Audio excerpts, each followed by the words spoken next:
What up guys? So, kagabi no binili ko pala yung battle pass. Kabalo ako na late na kay ko ani naka-review kay dugay pa kay ko na grind sa battle pass, dugay kay mambot og 50 level. So, dito nag-record na ako pro. Fast forward na to dahil ang tagal kasi.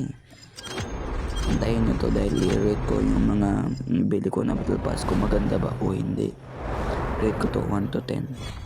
So bago nyo bilhin ang battle pass, tignan nyo muna to kung maganda ba o hindi. At para makidecide kayo ng maaga, pataka rakatiyo. O pasensya na kayo sa background ha, dahil maulan na yun. So magsisimula tayo sa Odin. Para sa akin ang Odin ay i-rate ko to ng 9.10 dahil ang ganda talaga niya. Ang linis ng sight. Ganda ng Odin to eh. Dahil yung sight niya ay hindi squared. So tingnan niyo naman yung normal Odin. Tingnan niyo, di ba? Ang pangit ng sight, boy. So dito na naman sa BY. Para sa akin ang BY, i-rate ko to ng 5/10 lamang. Dito naman tayo sa BP50. Para sa akin, ito ang pinakamagandang battle pass na nakuha ko.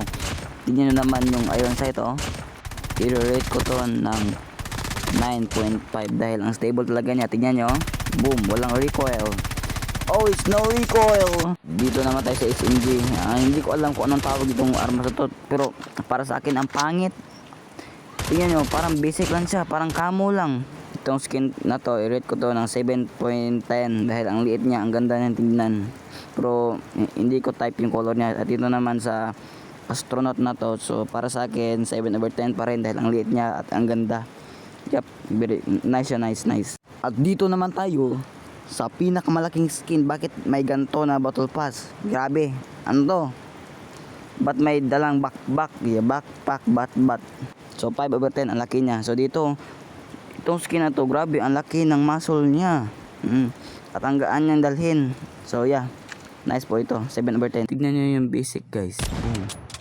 Ang alog niya no. Pero tignan mo yung battle pass na nabili ko.